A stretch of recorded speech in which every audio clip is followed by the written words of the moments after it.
আসসালামু আলাইকুম, স্বাগত জানাচ্ছি আরটিভি সন্ধ্যা সংবাদ। আপনাদের সঙ্গে রয়েছে আমি নীরা ফেরদৌস এবং আমি সালিহা পারভিন সাথী।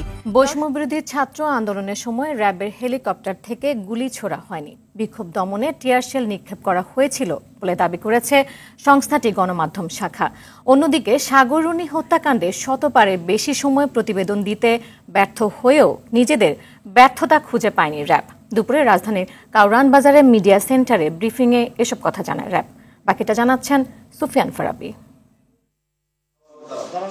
রাজধানীর গুলশানে গলা কেটে দুজনকে হত্যা করে রুমুন নামক এক সন্ত্রাসী। অভিযান চালিয়ে চট্টগ্রাম থেকে তাকে গ্রেফতার করে র্যাব। সংবাদ সম্মেলনে বিষয়টি তুলে ধরেন সংস্থাটির মিডিয়া শাখার পরিচালক লেফটেন্যান্ট কর্নেল মুনিম ফেরদৌস। অবৈধ অস্ত্র উদ্ধারে অভিযান পরিচালনা করছে। বৈষম্যবিরোধী ছাত্র আন্দোলন চলাকালে র্যাবের হেলিকপ্টার থেকে গুলি ছুড়ে আন্দোলন দমনের চেষ্টা করা হয় বলে অভিযোগ রয়েছে। সেটি অস্বীকার করে র্যাবের মুখপাত্র বলছেন, গুলি নয়, আন্দোলন দমনে হেলিকপ্টার থেকে ছোড়া হয়েছিল টিয়ার শেল। আমরা হেলিকপ্টার থেকে শুধুমাত্র টিয়ার শেল এবং সাউন্ড গ্রেনেড নিক্ষেপ করেছি এবং এই বিষয়টিকে পর্যালোচনা করার জন্য আমাদের র্যাব হেডকোয়ার্টার থেকেও বিভিন্ন ধরনের কার্যক্রম গ্রহণ করা হয়েছে।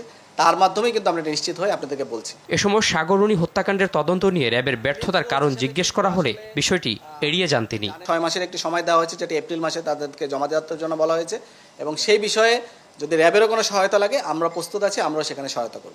সাম্প্রতিক গণহত্যার সঙ্গে জড়িত ক্ষমতাচ্যুত আওয়ামী লীগের ঊর্ধ্বতন নেতাদের দেশত্যাগের বিষয়ে কোনো তথ্য ছিল না বলেও দাবি করা হয়। আমাদের যে সকল টিম আছে তারা অবশ্যই কাজ করছে এবং কাজ করে যাচ্ছে এবং আমরা আমাদের সামর্থ্যে সবটুকু দিয়ে আমরা কাজ করে যাব।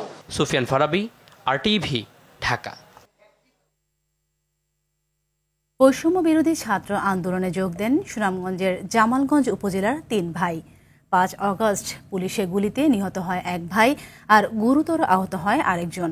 ভাই হত্যার বিচার পেতে মামলা করায় হুমকির মুখে অন্য ভাই। এদিকে ব্যয়বহুল চিকিৎসা আর উপার্জনক্ষম সন্তানকে হারিয়ে অভাব অনটনে মানবেতর দিন কাটছে বাবা মার। সুনামগঞ্জ প্রতিনিধি শহীদ নূর আহমেদের প্রতিবেদন, জানাচ্ছেন নাদিরা সুলতানা। সুনামগঞ্জের জামালগঞ্জ উপজেলার গোলামীপুর গ্রামে হত দরিদ্র পরিবারের সন্তান 3 ভাই সোহাগ, বিল্লাল ও শুভ জীবিকা নির্বাহে ঢাকার একটি গার্মেন্টসে শ্রমিক হিসেবে কাজে যোগ দেন তারা। 3 ভাই বসবাস করত বাড্ডায়। শিক্ষার্থীদের সঙ্গে বৈষম্য বিরোধী আন্দোলনে যোগ দেয় সোহাগ সহ 3 জনেই। গত 5 আগস্ট বাড্ডায় পুলিশের গুলিতে নিহত হন সোহাগ। গুলিবিদ্ধ হয় ছোট ভাই শুভ। এ ঘটনায় সাবেক প্রধানমন্ত্রী সহ 179 জনের নামে বাড্ডা থানায় মামলা করেন নিহতের ভাই বিল্লাল। এরপর থেকে মামলা তুলে নিতে মুঠোফোনে একাধিকবার প্রাণনাশের হুমকি দেওয়া হয় তাকে। ভয়ে গ্রামের বাড়িতে চলে আসলেও নিরাপত্তাহীনতায় রয়েছে বিল্লাল ও তার পরিবার। হঠাৎ করে গোলাগুলি শুরুর মাঝে মনে হলো আমার পায়ে 2টা গুলি লাগছে। রাস্তাতে মারা গেছে। ঢাকা থেকে আমার অনেক নাম্বার দেয়, যেমন হুমকি দেয় যে কেস তুলে নেওয়ার জন্য। যাইতে পারতেছি না ঢাকা, কোনো কাজ কাম করতে পারে না, আমার এলাকায় কোনো কাজ করতে পারে না। এদিকে পরিবারের উপার্জনক্ষম সন্তানকে হারিয়ে দিশেহারা সোহাগের মা বাবা। যে পোলা আছে এই পোলার আমরা পা গুলি রয়েছে, আমরা চিকিৎসা ডাক্তার করাইতে পারি না, পয়সার অভাব। আমরা সোহাগে মরিয়া গেছে, আমরা অবস্থাও নেই। গরিব মানুষ, হামের উদ্দেশ্যে এখানে বিদেশের মার খাইয়া গেছে ঢাকা হামো। বর্তমান যারা রয়েছেন এবং সমাজে গুরুত্বপূর্ণ দায়িত্বে বা বিভিন্ন অর্গানাইজেশন যারা রয়েছেন তারা তাদের পাশে দাঁড়াবেন এবং তাদেরকে সহযোগিতা করবেন। সরকারিভাবে অবশ্য সহযোগিতার আশ্বাস দিয়েছে জেলা প্রশাসন। আমি ঊর্ধ্বতন কর্তৃপক্ষকে বলবো যাতে ওনার পরিবারের জন্য স্পেশালি যদি কোনো বরাদ্দ আনা যায় ওনার এই বাস্তবিকতাকে উন্নয়নের জন্য, সেটা আমরা করার চেষ্টা করব। দেশের ক্রান্তিলগ্নে অবদান রাখা অসহায় পরিবারটির পুনর্বাসনে সরকার এগিয়ে আসবে, এমনটাই প্রত্যাশা এলাকাবাসীর। নাদিরা সুলতানা, আরটিভি। সাবেক প্রধানমন্ত্রী শেখ হাসিনার শিল্প ও বিনিয়োগ বিষয়ক উপদেষ্টা সালমান এফ রহমানের 7 দিনের রিমান্ড মঞ্জুর করেছে আদালত। এদিকে নোয়াখালী 4 আসনের সাবেক এমপি একরামুল করিম চৌধুরীকে কারাগারে পাঠানো হয়েছে। সাবেক এমপি সালাম মুর্শিদিকে 10 দিনের রিমান্ড দিয়েছে আদালত। এছাড়া আব্দুর রৌফ, নাসা গ্রুপের চেয়ারম্যান নজরুল ইসলাম, সাবেক প্রধানমন্ত্রীর মুখ্য সচিব কামাল নাসের চৌধুরী, বসুন্ধরা গ্রুপের কোঅর্ডিনেটর আদনান ডিবি হেফাজতে আছেন। আতিকার রহমানের রিপোর্টে দেখুন এই বিস্তারিত। ঢাকা জেলার নবাবগঞ্জ ও দোহার থানায় করা পৃথক 2টি হত্যা চেষ্টা মামলায় সাবেক প্রধানমন্ত্রী শেখ হাসিনার বেসরকারি শিল্প ও বিনিয়োগ উপদেষ্টা সালমান এফ রহমানকে 7 দিনের রিমান্ডে নিয়ে জিজ্ঞাসাবাদ করার অনুমতি দিয়েছে আদালত। ঢাকা চিফ জুডিশিয়াল ম্যাজিস্ট্রেট আদালত এই আদেশ দেন। এর আগে সালমান এফ রহমানকে আদালতে হাজির করা হয়। দোহার এবং নবাবগঞ্জের সাবেক অবৈধ এমপি সালমান এফ রহমানকে আজকে দোহার একটি হত্যা চেষ্টার মামলায় এবং নবাবগঞ্জের একটি হত্যা চেষ্টার মামলায় আজকে আদালতে হাজির করা হয়। বিজ্ঞ আদালত উভয়ের বক্তব্য শোনার পর রিমান্ড মঞ্জুর করেন এবং তাকে তদন্তকারী কর্মকর্তার হেফাজতে প্রদান করেন। নোয়াখালী ৪ আসনের সাবেক সংসদ সদস্য একরামুল করিম চৌধুরীকে কারাগারে পাঠানোর নির্দেশ দিয়েছেন আদালত। মঙ্গলবার রাতে চট্টগ্রামের খুলশী থানার আবাসিক এলাকা থেকে তাকে গ্রেফতার করা হয়। এ সময় 26,200 মার্কিন ডলার, 2,100 সিঙ্গাপুরের মুদ্রা ও 10 লাখ টাকা উদ্ধার করা হয়। খুলনা ৪ আসনের সাবেক সংসদ সদস্য আব্দুস সালাম মুর্শিদিকে রাজধানীর ভাটারা থেকে গ্রেফতার করেছে র্যাব। গুলশান এলাকা থেকে ঢাকা মহানগর গোয়েন্দা পুলিশ গ্রেফতার করেছে বাংলাদেশ ব্যাংক অ্যাসোসিয়েশনের সভাপতি ও নাসা গ্রুপের চেয়ারম্যান নজরুল ইসলাম মজুমদারকে। এছাড়া সাবেক প্রধানমন্ত্রী শেখ হাসিনার মুখ্য সচিব ও উপদেষ্টা কামাল আব্দুল নাসের, সাবেক যুব ক্রীড়া সচিব মেজবাউদ্দিন আহমেদ এবং বসুন্ধরা গ্রুপের কোঅর্ডিনেটর আদনানকে গ্রেফতার করেছে ডিবি পুলিশ। অন্যদিকে কুষ্টিয়া ৪ আসনের সাবেক এমপি আব্দুর রৌফকে গ্রেফতার করেছে র্যাপিড অ্যাকশন ব্যাটালিয়ন। বিএনপি কর্মী হৃদয় হত্যা মামলায় রিমান্ড শেষে ডায়মন্ড ওয়ার্ল্ডের ব্যবস্থাপনা পরিচালক দিলীপ কুমার আগরওয়ালাকে কারাগারে পাঠানোর আদেশ দিয়েছেন আদালত।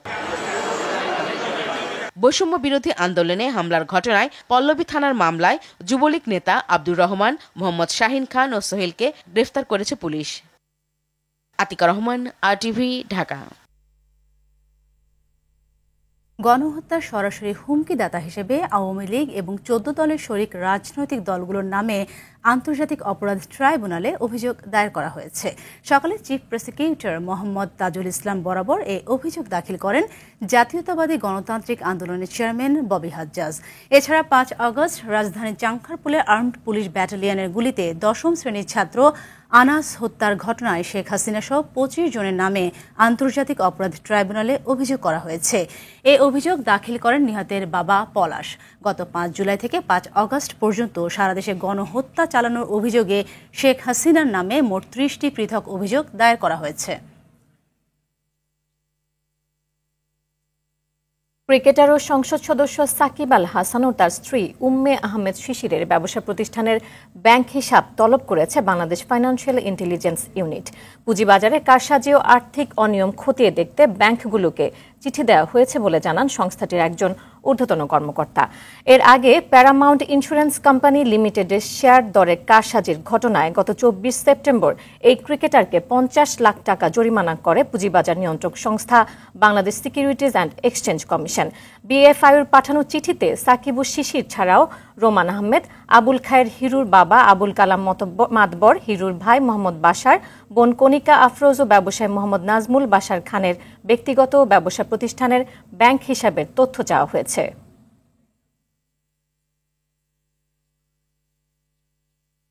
দু 2007 সালে কাফরুল থানার একটি মামলায় বিএনপি ভারপ্রাপ্ত চেয়ারম্যান তারেক রহমানের স্ত্রী ডক্টর জোবাইদা রহমানকে দেওয়া আদালতের দণ্ডাদেশ স্থগিত করেছে সরকার।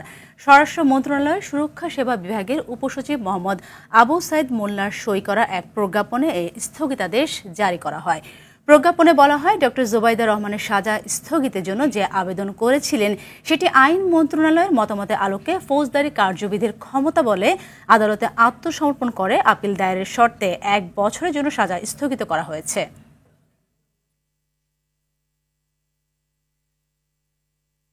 জনগণের সরকার প্রতিষ্ঠায় দ্রুত সময়ের মধ্যে নির্বাচনের দাবি জানিয়েছে বিএনপির স্থায়ী কমিটির সদস্য ডাক্তার AZM জাহিদ হোসেন। দেশকে অস্থিতিশীল করতে আওয়ামী লীগের দোসররা ষড়যন্ত্র করছে অভিযোগ করে তা মোকাবেলায় জনগণ প্রস্তুত বলেও হুঁশিয়ারি করেন তিনি। ছাত্র জনতা হত্যার সাথে জড়িতদের খুঁজে বের করে জনগণের সামনে হাজির করতে গোয়েন্দা সংস্থার প্রতি আহ্বান জানান দলটির চেয়ারপারসন উপদেষ্টা জয়নুল আবেদিন ফারুক। রিপোর্ট করছেন জাহিদ রহমান।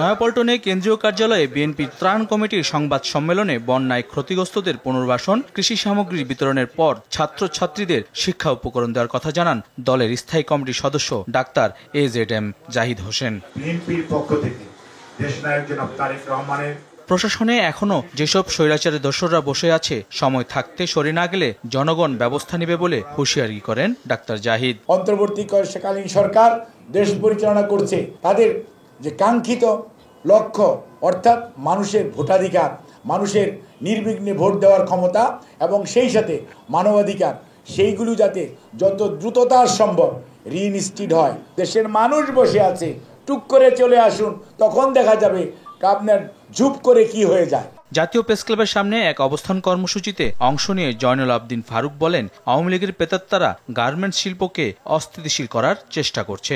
2 মাস আগামী 5 তারিখে শহীদের রক্তে রঞ্জিত সরকারের 2 মাস শেষ হবে। এখনো তো এনএসআই ডিজিডিএফআই আছে।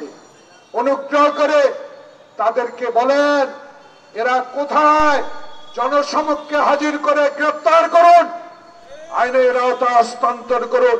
দেশের জনগণ সকল ষড়যন্ত্র ঐক্যবদ্ধভাবে মোকাবেলা করবে বলে মন্তব্য করেন বিএনপি নেতারা। সুষ্ঠু নিরপেক্ষ নির্বাচনের ব্যবস্থা করাই হচ্ছে আপনাদের মূল দায়িত্ব।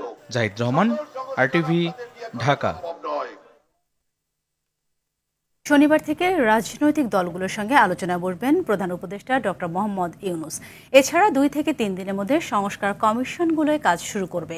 রাজধানী ফরেন সার্ভিস একাডেমিতে সংবাদ সম্মেলনে এসব তথ্য জানান প্রধান উপদেষ্টার প্রেস সচিব শফিকুল আলম। তিনি জানান, রাজনৈতিক দলগুলোর সঙ্গে দেশের সার্বিক পরিস্থিতি নিয়ে আলোচনা হবে। সরকারের সমালোচনা সবাই করতে পারে বলেও জানান তিনি। কমিশনগুলো যেটা হয়েছে আপনারা জানেন,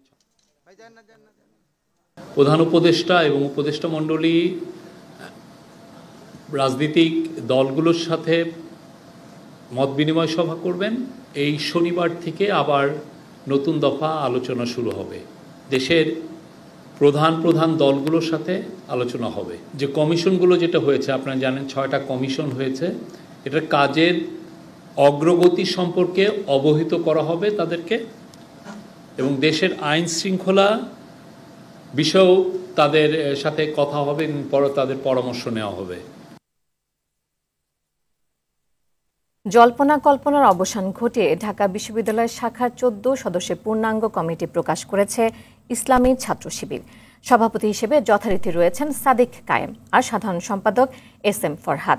এছাড়া সাংগঠনিক সম্পাদক মহিউদ্দিন খান, প্রচার ও মিডিয়ায় হুসাইন আহমদ জুবায়ের, ছাত্র আন্দোলনে মাঝহারুল ইসলাম, দফতরে ইমরান হোসাইন, অর্থ বিষয়ক আলাউদ্দিন আবিদ, ছাত্র কল্যাণে হামিদুর রশিদ জামিল, সাহিত্য সংস্কৃতিতে নুরুল ইসলাম নূর, বিজ্ঞান ও ক্রীড়া সম্পাদকে ইকবাল হায়দার, শিক্ষা ও গবেষণায় আনিস মাহমুদ সাকিব, আইন ও মানবাধিকারে রিয়াজুল মিয়া, আন্তর্জাতিকে হাসান মোহাম্মদ ইয়াসির এবং স্কিল ডেভেলপমেন্ট সম্পাদক হিসেবে আছেন আব্দুল্লাহ আল আমিন।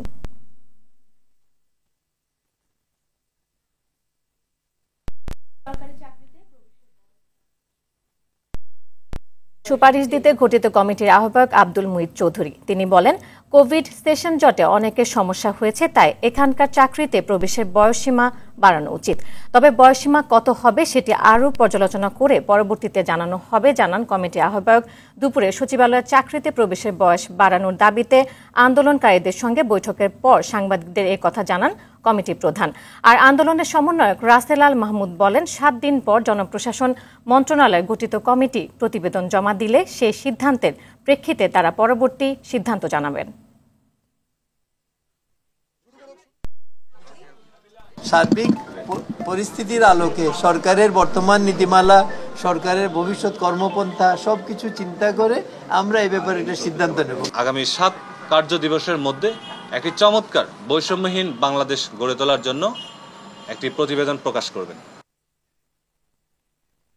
প্রধান উপদেষ্টা ডক্টর মোহাম্মদ ইউনূসের সৌজন্য সাক্ষাৎ করেছেন ইতালির রাষ্ট্রদূত অ্যান্তোনিও আলেসান্ট্রা। দুপুরে প্রধান উপদেষ্টার কার্যালয়ে যমুনায় সাক্ষাৎ করেন তিনি। এ সময় 2 দেশের অভ্যন্তরীণ নানা বিষয়ে আলোচনা হয়। এ সময় অন্তর্বর্তীকালীন সরকারকে সব ধরনের সহযোগিতা করার কথা জানান ইতালির রাষ্ট্রদূত। এর আগে পররাষ্ট্র উপদেষ্টার সঙ্গে সাক্ষাৎ করেন ইতালির রাষ্ট্রদূত। এ সময় তিনি বলেন, বাংলাদেশি কর্মীদের পেন্ডিং ভিসা দ্রুত সমাধান করা হবে।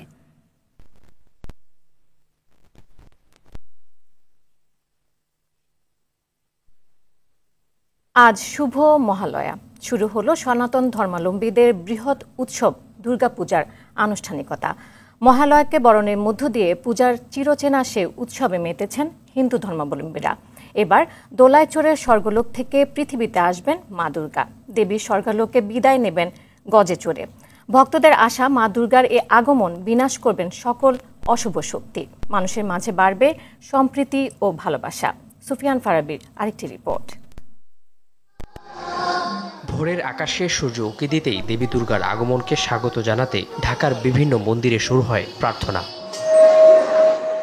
সকল অশুভ শক্তিকে ধ্বংস করতে এসেছেন দেবী দুর্গা। এর মধ্য দিয়ে শুরু হয়েছে সনাতন ধর্মাবলম্বীদের সবচেয়ে বড় ধর্মীয় উৎসব দুর্গাপূজার আয়োজন। মা আসছে শান্তি নিয়ে, যাতে সব শান্তিমতো হয় সেভাবে কামনা করি। দেবীর কাছে প্রত্যাশা আমরা সবাই যেন সুস্থ থাকি, সুন্দরভাবে থাকতে পারি, দেশ যেন স্থিতিশীল থাকে, আমাদের এই পূজার সময়টা যেন আমরা খুব ভালোভাবে উপভোগ করতে পারি।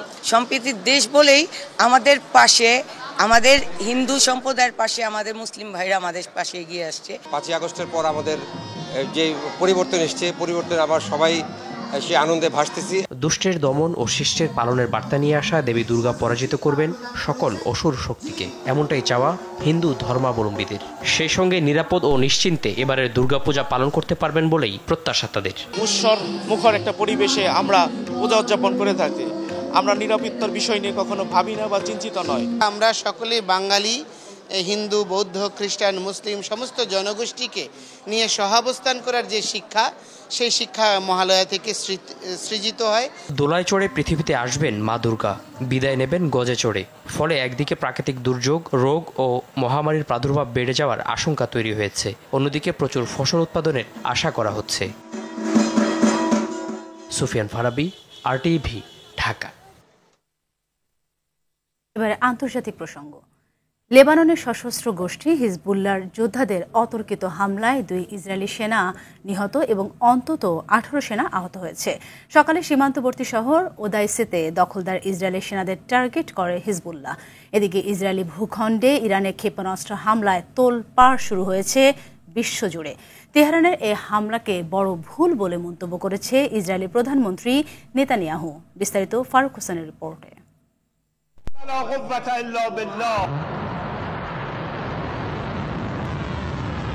ইসমাইল হানিয়া, হাসান নাসরুল্লাহর মতো একের পর এক মিত্র হত্যা করে ইসরায়েল যখন লেবাননে স্থল অভিযান শুরু করেছে, সেদিনই দেশটিতে ভয়াবহ ক্ষেপণাস্ত্র হামলা চালালো ইরান। ইসরায়েলে ইরানের এ হামলায় ব্যাপক ক্ষয়ক্ষতির খবর পাওয়া গেছে। সকল ধরনের স্থাপনার সাথে বিধ্বস্ত হয়েছে বিমান ঘাঁটিও। দিনটি ইসরায়েলিদের কাছে দুঃস্বপ্নের মতো।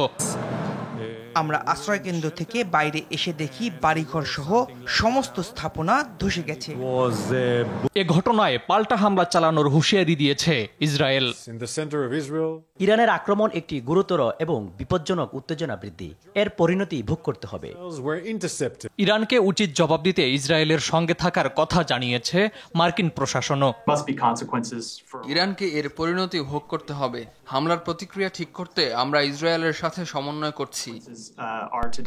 হামলার পর ইসরায়েলকে ইরানের সাথে সংঘাতে না জড়ানোর হুঁশিয়ারি দিয়েছে দেশটির প্রেসিডেন্ট মাসুদ পেজেশকিয়ান। নেতানিয়াহুকে জানতে দিন যে ইরান যুদ্ধবাজ নয়, তবে যে কোনো হুমকির বিরুদ্ধে দৃঢ় অবস্থান রয়েছে। এ পরিস্থিতিতে নিরাপত্তা পরিষদে জরুরি বৈঠক ডেকেছে জাতিসংঘ মহাসচিব। স্থানীয় সময়ে আজ সকাল 10টায় বৈঠকটি বসার কথা রয়েছে। ফারুক হোসেন, RTV। লেবাননে অব্যাহত ইসরায়েলি বিমান হামলায় 1000-এর বেশি মানুষের মৃত্যু হয়েছে। এছাড়া আহত হয়েছেন প্রায় 6000-এর বেশি মানুষ। এমন পরিস্থিতিতে সেখানে থাকা প্রবাসীরা চরম বিপাকে পড়েছে। এখন পর্যন্ত ইসরায়েলি হামলায় আহত হয়েছে 6 বাংলাদেশি। হামলা থেকে বাঁচতে নিজ শহর ছেড়ে অন্য শহরে আশ্রয় নিচ্ছেন হাজারো প্রবাসী বাংলাদেশি। খোলা আকাশের নিচেও তাদের অনেককে আশ্রয় নিতে দেখা গেছে।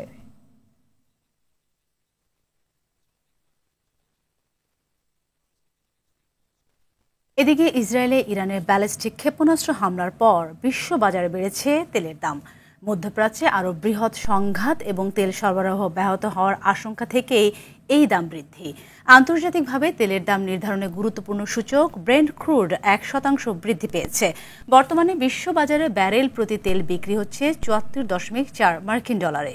সবশেষ মঙ্গলবার লেনদেনের সময় যা 5% পর্যন্ত বেশি দামে বিক্রি হয়।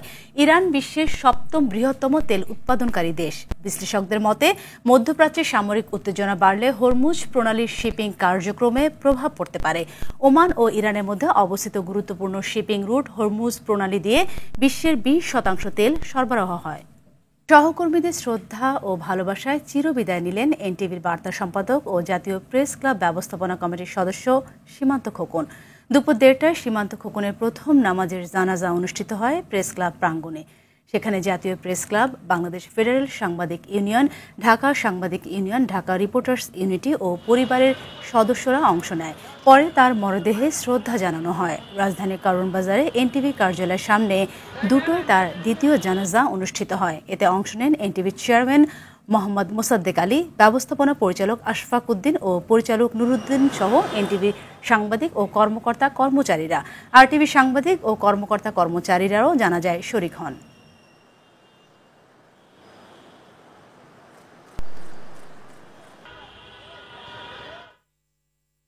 সেনাবাহিনীর মধ্যস্থতায় 52 ঘণ্টার পর নবীনগর চন্দ্রা মহাসড়কের অবরোধ প্রত্যাহার করেছে শ্রমিকরা। এতে নবীনগর চন্দ্রা ও ঢাকা আরিচা মহাসড়কে যান চলাচল স্বাভাবিক হতে শুরু করেছে। শ্রমিকরা জানায়, আশুলিয়ার বার্ডস গ্রুপের 4টি কারখানা লে অফ ঘোষণা করলে শ্রমিকরা পাওনা পরিশোধের দাবি তুলে। পরে বকেয়া পরিশোধের সময়সীমা 3 মাস বৃদ্ধির নোটিশ টাঙিয়ে দেয় কর্তৃপক্ষ। এতে বিক্ষুব্ধ হয়ে সড়ক অবরোধ করেন শ্রমিকরা। দুপুরে বার্ডস গ্রুপের চেয়ারম্যানকে আটকের পর সেনাবাহিনীর আশ্বাসে সড়ক অবরোধ তুলে নেয় শ্রমিকরা।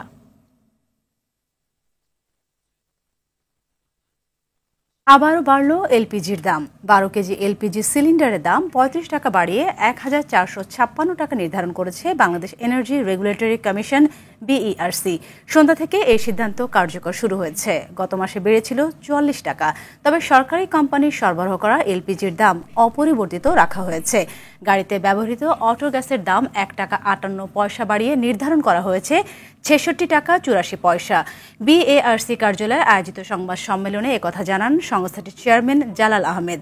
সৌদি কোম্পানি আরামকোর প্রকাশিত মূল্যের আলোকে এ দাম বাড়ানো হয়েছে বলে জানান বিইআরসির চেয়ারম্যান।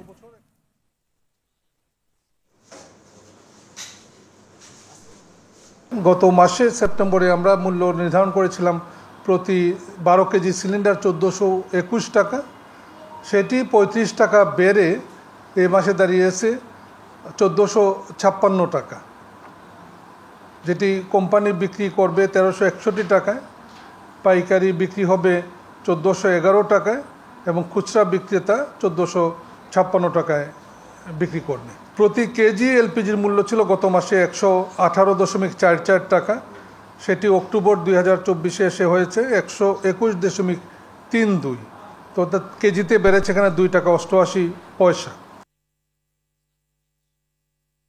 এডিস মশার লার্ভা নিয়ন্ত্রণে উদাসীন নগর কর্তৃপক্ষ। ভয়াবহ রূপ নিয়েছে ডেঙ্গু। প্রতিদিনই মৃত্যুর খবর দিচ্ছে স্বাস্থ্য অধিদপ্তর। সঙ্গে হাসপাতালে ভর্তি হচ্ছে হাজারের উপরে রোগী। এবছর এখনো পর্যন্ত 166 জনের প্রাণ কেড়ে নিয়েছে এডিস মশা। দেশে গত একদিনে ডেঙ্গু আক্রান্ত হয়ে হাসপাতালে ভর্তি হয়েছেন 1144 জন রোগী। এবছর হাসপাতালে ভর্তি ডেঙ্গু রোগীর সংখ্যা বেড়ে দাঁড়িয়েছে 32,082 জনে। চিকিৎসকরা বলছেন, সমন্বিত উদ্যোগ গ্রহণ করা না হলে এর ভয়াবহতা কমানো সম্ভব নয়। আক্রান্তদের অভিযোগ, সিটি কর্পোরেশন ঠিকমতো কাজ না করায় মশার আক্রমণ কমছে না, ফলে বেড়েই চলছে ডেঙ্গু রোগীর সংখ্যা। চিকিৎসকরা বলছেন, জ্বর হবার সঙ্গে সঙ্গে চিকিৎসকের পরামর্শ নিতে হবে। ঢাকাসহ দেশের বিভিন্ন জেলায় সন্ধ্যা থেকে আগামী 3 দিন দমকা হাওয়া, বজ্রপাত সহ হালকা থেকে মাঝারি ধরনের বৃষ্টির সম্ভাবনা রয়েছে। এ সময় তাপমাত্রা 2 থেকে 3 ডিগ্রি কমে যাবে বলে জানিয়েছে আবহাওয়া অধিদপ্তর। আবহাওয়াবিদ মনোয়ার হোসেন জানান, সক্রিয় মৌসুমী বায়ুর প্রভাবে দেশের উপকূলীয় এলাকা, উত্তর বঙ্গোপসাগর এবং সমুদ্র বন্দরগুলোর উপর দিয়ে ঝোড়ো হাওয়া বয়ে যেতে পারে। সেই জন্য দেশের 4টি সমুদ্র বন্দরে 3 নম্বর স্থানীয় সতর্ক সংকেত দেখাতে বলা হয়েছে।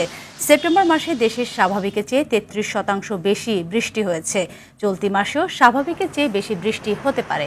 এ সময় ভারী বৃষ্টির কারণে দেশের কিছু অঞ্চলে স্বল্পমেয়াদী বন্যার আশঙ্কাও রয়েছে। সেই সঙ্গে এ মাসে বঙ্গোপসাগরে একাধিক লঘুচাপ সৃষ্টি হতে পারে, যার মধ্যে একটি রূপ নিতে পারে নিম্নচাপ বা ঘূর্ণিঝড়ে। পাহাড় ধসের আশঙ্কাও আছে। আগামী 24 ঘন্টায় বিশেষ করে রংপুর, রাজশাহী এবং ময়মনসিংহ এই সকল জায়গায় হয়তো অনেকাংশেই বৃষ্টি হবে, কিন্তু অন্যত্র বিশেষ করে খুলনা, বরিশাল, চট্টগ্রাম এবং সিলেট, ঢাকা সহ এই সকল জায়গায় কিন্তু অধিকাংশ জায়গায় ভারী এবং কোথাও কোথাও অতি ভারী বৃষ্টিরও সম্ভাবনা রয়েছে। যে 1 থেকে 2টি লঘুচাপ সৃষ্টি হতে পারে সাগরে, এবং সেটা একটি নিম্নচাপ এবং পরবর্তীতে সেটা ঘূর্ণিঝড়ের রূপ নিতে পারে। 1 থেকে 2 ডিগ্রি তাপমাত্রা কমে যাবে এবং এটা কন্টিনিউয়াসলি হয়তো 4 তারিখ পর্যন্ত এই অবস্থা থাকতে পারে। সুপার শপে পলিথিন শপিং ব্যাগ বন্ধের মধ্য দিয়ে চলছে বিদ্যমান নিষেধাজ্ঞার বাস্তব প্রয়োগ। পরিবেশ দূষণকারী পলিথিনের ব্যবহার বন্ধে প্রথম পদক্ষেপ হিসেবে এই কার্যক্রম চললেও আগামী 1 নভেম্বর থেকে বাজার ও দোকানপাটে পলিথিন ব্যাগ নিষিদ্ধ হবে। সুপার শপগুলোতে সরকারের এই নির্দেশনা মানতে নেওয়া হয়েছে নানা পদক্ষেপ। 2002 সালে পলিথিন নিষিদ্ধ করা হলেও এতদিন তা বাস্তবায়ন না হওয়ায় এমন পদক্ষেপ নিয়েছে অন্তর্বর্তী সরকার।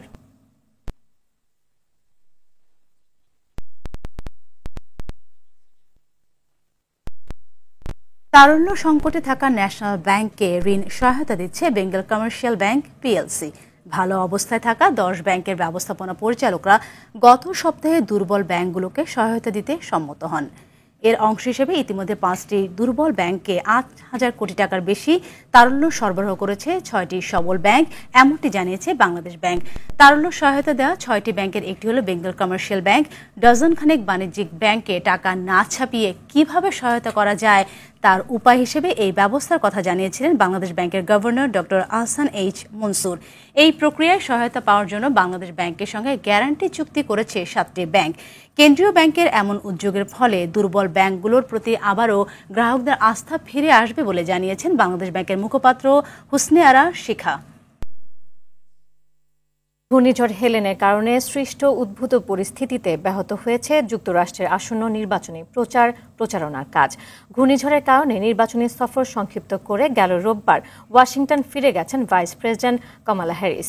সোমবার ট্রাম্পও কোনো নির্বাচনী প্রচারে অংশ নেননি। এদিন ট্রাম্প শুধু জর্জিয়া অঙ্গরাজ্যের ঘূর্ণিঝড় কবলিত একটি শহর পরিদর্শন করেন। ঘূর্ণিঝড় হেলেনের তাণ্ডবে যুক্তরাষ্ট্রে শতাধিক মানুষের প্রাণহানি হয়েছে। ঘূর্ণিঝড়ের কারণে লাখ লাখ মানুষকে বিদ্যুৎবিহীন অবস্থায় কাটাতে হয়েছে। কাল পর্দা উঠছে নারী টি-20 বিশ্বকাপের 9ম আসরের। আমিরাতে উদ্বোধনী ম্যাচে মুখোমুখি হবে বাংলাদেশ ও স্কটল্যান্ড। শারজাহ ক্রিকেট স্টেডিয়ামে বাংলাদেশ সময় বিকেল 4টায় শুরু হবে ম্যাচটি। জয় নিয়ে বিশ্বকাপ মিশন শুরু করতে চায় নিগার সুলতানা বাহিনী। নাজমুস সাকিবের রিপোর্ট।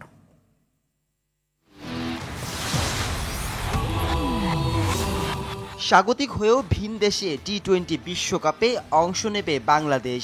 রাজনৈতিক পরিস্থিতি বিবেচনায় নারীদের টি-20 বিশ্বকাপের ভেন্যু আমিরাতে সরিয়ে নেয় বিশ্ব ক্রিকেটের নিয়ন্ত্রক সংস্থা আইসিসি। তবে ভেন্যু হারালেও স্বাগতিক হিসেবেই আসরে লড়বে টাইগার্সরা।